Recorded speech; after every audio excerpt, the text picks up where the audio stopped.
Recording by Frank Malanga. Song in a Minor Key by Catherine Lucille Moore. Beneath him the clovered hill slope was warm in the sun. Northwest Smith moved his shoulders against the earth and closed his eyes, breathing so deeply that the gun holstered against his chest drew tight against its strap as he drank the fragrance of earth and clover warm in the sun. Here in the hollow of the hills, willow-shaded, pillowed upon clover in the lap of earth, he let his breath run out in a long sigh, and drew one palm across the grass in a caress like a lover's. He had been promising himself this moment for how long, how many months and years on alien worlds?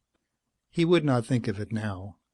He would not remember the dark spaceways or the red slag of Martian drylands, or the pearl-gray days on Venus when he had dreamed of the Earth that had outlawed him.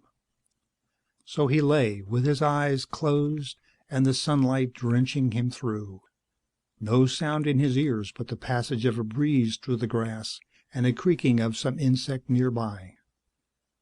The violent, blood-smelling years behind him might never have been.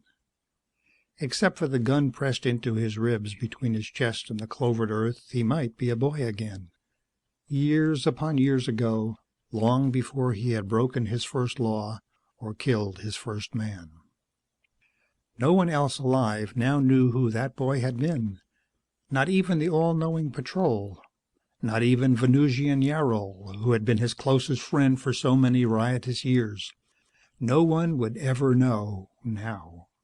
Not his name, which had not always been Smith, or his native land, or the home that had bred him, or the first violent deed that had sent him down the devious paths which led here to the clover hollow in the hills of an earth that had forbidden him ever to set foot again upon her soil. He unclasped the hands behind his head and rolled over to lay a scarred cheek on his arm, smiling to himself. Well, here was Earth beneath him. No longer a green star high in alien skies, but warm soil, new clover so near his face he could see all the little stems and trefoil leaves, moist earth granular at their roots. An ant ran by with waving antennae close beside his cheek. He closed his eyes and drew another deep breath. Better not even look. Better to lie here like an animal, absorbing the sun and the feel of earth blindly, wordlessly. Now he was not Northwest Smith, scarred outlaw of the spaceways. Now he was a boy again, with all his life before him. There would be a white-columned house just over the hill, with shaded porches and white curtains blowing in the breeze, and the sound of sweet familiar voices indoors. There would be a girl with hair like poured honey, hesitating just inside the door, lifting her eyes to him, tears in the eyes. He lay very still, remembering. Curious how vividly it all came back, though the house had been ashes for nearly 20 years, and the girl. He rolled over violently, opening his eyes. No use remembering her. There had been that fatal flaw in him from the very first, he knew now. If he were the boy again, knowing all he knew today, still that flaw would be there, and sooner or later the same thing must have happened that had happened 20 years ago. He had been born for a wilder age, when men took what they wanted and held what they could without respect for law. Obedience was not in him.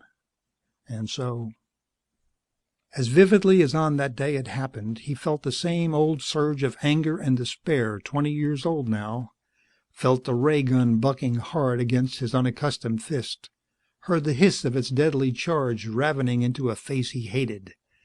He could not be sorry, even now, for that first man he had killed. But in the smoke of that killing had gone up the columned house and the future he might have had. The boy himself, lost as Atlantis now, and the girl with the honey-colored hair, and much, much else besides. It had to happen, he knew. He being the boy he was, it had to happen. Even if he could go back and start all over, the tale would be the same. And it was all long past now, anyhow. And nobody remembered any more at all except himself. A man would be a fool to lie here thinking about it any longer. Smith grunted and sat up, shrugging the gun into place against his ribs.